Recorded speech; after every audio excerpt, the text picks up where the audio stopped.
Now we're playing another one in the key of A minor, and this literally moves through some bass notes in the upper portion of the chord back to our tonal center of A minor.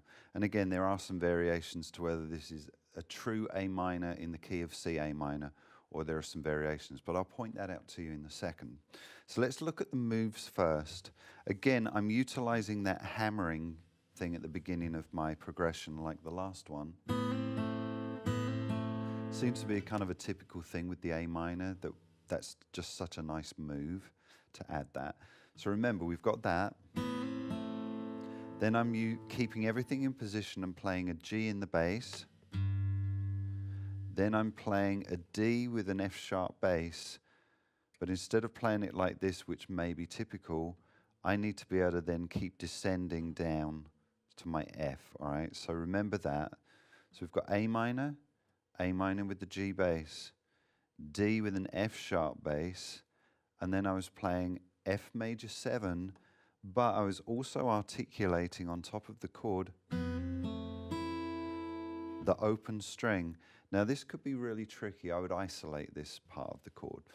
F major 7 in position here is pretty tough anyway, but then to have the open B hammered to C and open E played cleanly without this part of your hand getting in the way is going to be pretty tough, right? Especially on an acoustic guitar.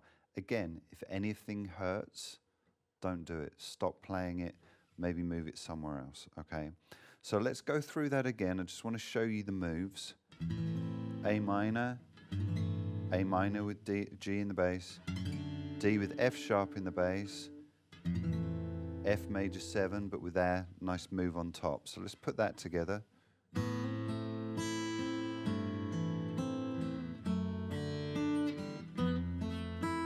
See how hard that is? Let me do that again for you.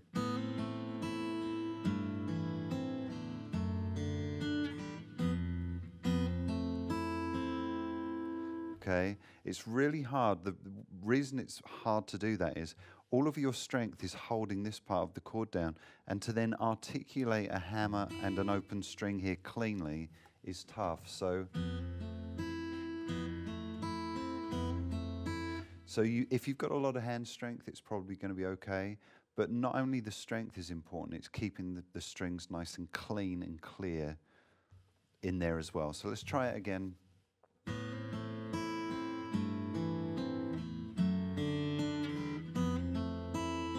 You almost have to prepare yourself for it, okay? You have to be really concise and accurate how you finger the chord, knowing that you need the open E string, all right? So just reiterating that point. As the second pass goes through, we do the same thing, but instead I play F major 7 to an E major chord. So it's giving us that kind of A Phrygian kind of thing.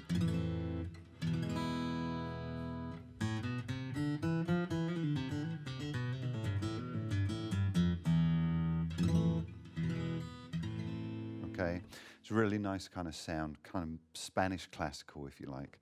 Okay, so there's our moves. Now let's put it all together more at tempo. Watch the right hand to see how I'm approaching the picking side of things. Open E.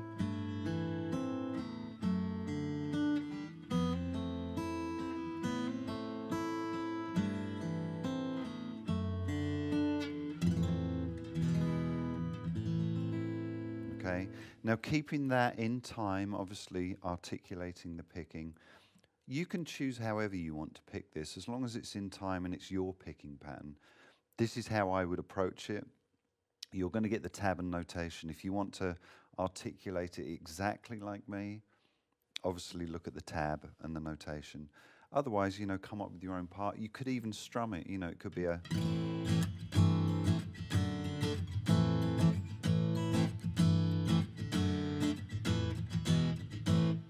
Right? You don't have to finger pick this, is what I'm saying.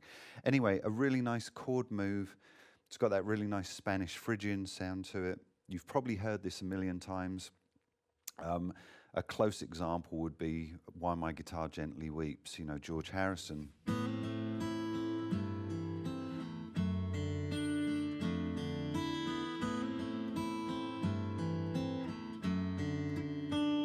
you know, it's got that similar movement to it. So anyway, a really great one for a moody kind of song. And again, if it's hard to articulate here, capo, and again, don't get any pains in your hand. If you do, stop, adjust, and pick it back up. Okay? A minor chord move and groove.